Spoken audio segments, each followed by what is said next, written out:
vice chairman অধ্যাপক নার্গিস বেগম, আমাদের মধ্যে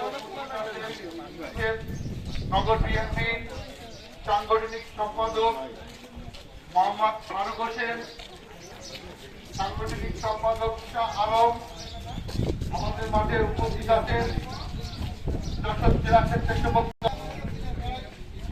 দলের কর্মী ভাইদের বলছি আপনারা আপনারা সবাই বিক্রম জেলায় মতন এমনি আছে না টাকা পয়সা নিয়ে লোক মোলা ফেলায়